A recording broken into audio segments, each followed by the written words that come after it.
Okay naman yung unit talaga. Nag-video call kami niyan. May mga, sabi ko nga dito sa live, may scratches sa. Hindi ko siya tinatago. Pinakita ko kay madam nung video call. Sabi niya nga, sir, syempre nag-iingat lang din kami. Pangit yung unit ko, hindi mo mabibili. Okay lang. Okay lang? Oo, grabe na. Hindi. Si sir, very accommodating. Tapos, maraming discount yan. Yun. So, good day guys. Ayan. Galing tayong LTO. Ay, tama, LTO. PNP, HPG. Ko na-vlog kanina. Sobrang pagod. Release na pala bukas yung Mitsubishi Mirage natin. Ayan, kay Madam Sherlyn. So, magkita kami bukas sa, di-deliver namin sa SM Clark. And, napa-reserve niya na rin. So, itong unit na lang, ina-detail ko na rin. Buffing, then ngayon, winawak sa nila.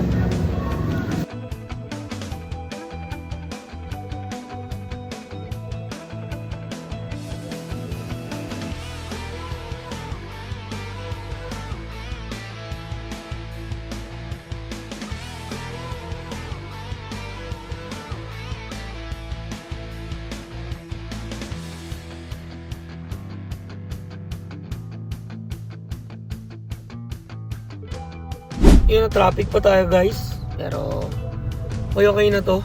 Malapit naman na sa bahay. Napadetail na rin natin tong unit. Ayan. Siya lang umuulan eh. Kaya madam, pasensya na. Hopefully maintindihan mo. Umuulan pero okay na tong unit mo. Ayan, sariwa na yung loob. So bukas na lang. Takits tayo. Isang vlog na to. Hanggang bukas na tong vlog na to. Para hindi na putol-putol pa. Update tayo guys. And goodbye Mirage na talaga. Sa mga pinakasariwa nating Mirage to. Sabi ko nga kay madam, wala kang magiging problema dito. Sabi ko nga, nung una, minor scratches, which is normal sa second hand. Pero pagdating sa makina performance, sariwa ito guys. 20,000 yung mileage, so gagamitin mo na lang. Tawag dito. Kita kits, bukas. Yon, good morning guys. On the way na tayo sa Clark, Pampanga. Para mag-deliver ng unit. Ayan. Actually, nag-uulan pa nga eh. Nag-suspend nga ng klase. So may mga bahaing lurid na mag-iingat kayo lagi guys ha. Yung continuation ng vlog natin kagabi. Medyo nakakapagod kagabi. And hopefully, maging okay lang din lahat ngayong araw. Madam, on the way na kami dyan. So, update tayo guys. Kita kits!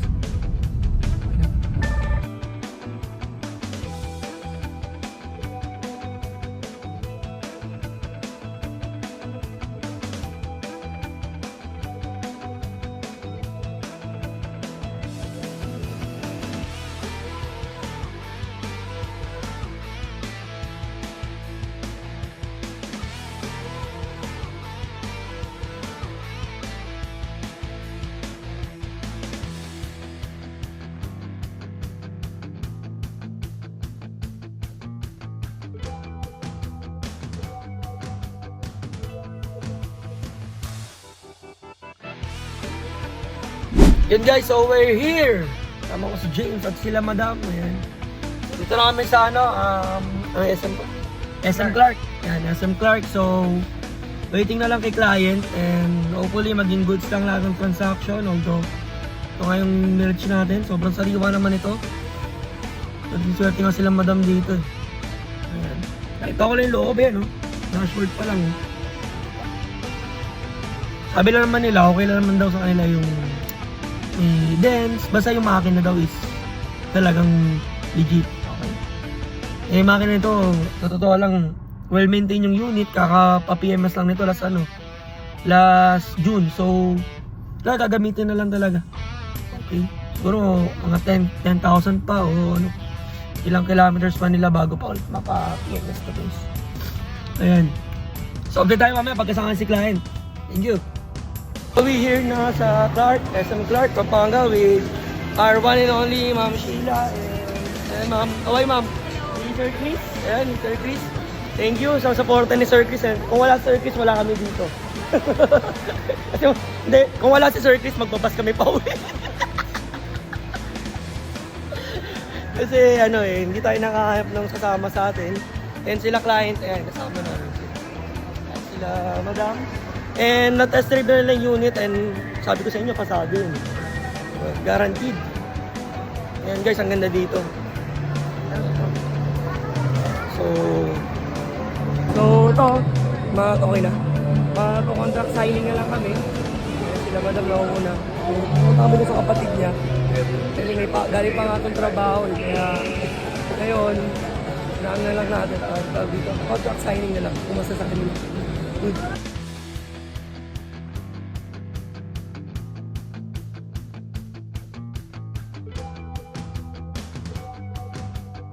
So guys, contract signing. Makikita nyo sila madam. Sama ko dito si Sir, ano name nila? King. Sir King, ayan. Ayan si Queen, sa likod. And Sir, ano name niya, Sir? Sir Jun? Si Sir Jojo po. Sir Jojo. Ayan, siya yung nag-check ng unit natin. And luckily, pumasa kay Sir Jojo. Swerte. Kaya actually guys, sabi ko nga yung unit na yan. Diba first day pa lang ng unit natin. Nakita nyo paano ko dinampot yun. 19K auto. So sabi ko nga, may mga tropang gustong bumili sa akin nun, pero di ko binigay. Then sana kayo. Para talaga sa kanila yon.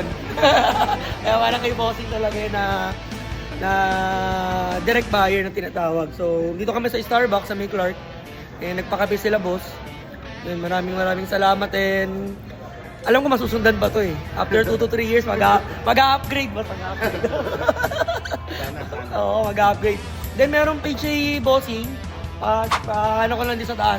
Ipapaling ko na rin. Nag-ano sila ng mga shoes. Used and brand new ba? Or more or Drifted. Drifted. Okay. Mga orig yan guys. So mga mahilig sa sapatos dyan, mga tropa pips natin dyan. Double check nyo na lang din. And make sure naka-follow din kayo sa akin. Iparapol tayo ha. Okay, sabi ko sa inyo pag nabenta tong may tayo. Paayuda. Sa lahat na naka-follow. Magpasalamat kayo kila Sir. Papalo na rin ako. Yung mga nag-share ng unit natin guys. Ayan. So kita-kits mamaya ulit. Si Madam naman pagkatapos ito. So fitness lang daw siya. So ito na yung natin yung pinaka-principal natin. Kumbaga sa school siya yung principal. Ayan si Ma'am Shay. Ayan. Kasi Ma'am, si kapatid, sister po no? Sister po. Ayan. Ayan. So si Ma'am, kung wala si Ma'am, ano ba yun? Ma'am Cheryl, kung wala si Ma'am Cheryl, wala tayo ngayon dito. Kasi walang co-maker si Madam. So, yun na nga. Na-interview natin si Sir. Pumasa naman yung unit. Sabi ko na nga ba, mabibili niya to eh. Sa lagi siya sabi ni Ma'am, Sir, napaka-positive mo, Siyempre lang nga sabihin ko, Ma'am, pangit yung unit ko, di mo mabibili. Hindi, ako naman sa unit ko nga, sabi ko nga, para talaga sa direct wires yun. And nakita rin na may mechanical sila. Sabi ko nga, swerte makakabili nito. And may mga discount kami kay Madam na nasama kasi kada nakakalimutan. Sir, paano kaya itong ganito? Hindi man ako nabubala, joke lang. Sabaga, ko na lang din yun, siyempre. Sabi ko nga, sir, meron pa silang pagkagagastusan after nun. So, siyempre mag-ride sila, Baguio, LU, gusto lang mag-thank you kay Ma'am Shay. Ma'am, thank you po. Lagi ito nanonood sa TikTok live natin. Sasali daw siya sa raffle. Hindi nakasali. Ma'am, ano pala masabi sa transaction natin? Okay lang. Okay lang? Oo ba? Grabe naman. Hindi. Si Sir, very accommodating. Tapos, maraming discount lang. Yun. Sabi ko nga, marupok ako eh. Marupok ako eh. Una ma'am, delivery fee ma'am, sa'yo na po ha. Ay sir, paano kaya yung delivery fee? Tinanong ulit sa akin. Sige ma'am, makin na po. Di actually, na-delay kasi yung transaction namin. Dapat last week pa to. So, sa part ko na yun, doon ako nagkamali. Kaya ako rin nag-adjust. Nabigyan na ng discount. And then, yun, luckily, nagustuhan nila ma'am. Okay naman yung unit talaga. Nag-video call kami niyan. May mga, sabi ko nga dito sa live, may scratches ka. Hindi ko siya tinatago. Pinakita ko kay Madam nung video call. Sabi niya nga, sir, syempre nag-iingat lang din kami. Kaya hindi kami basta-basta rin nag-reserve. Yung nag-reserve siya, sabi ko, open-minded ba siya? And ready ba siyang i-block mo na? Parang gano'n. Hindi, ngayon, okay na yan.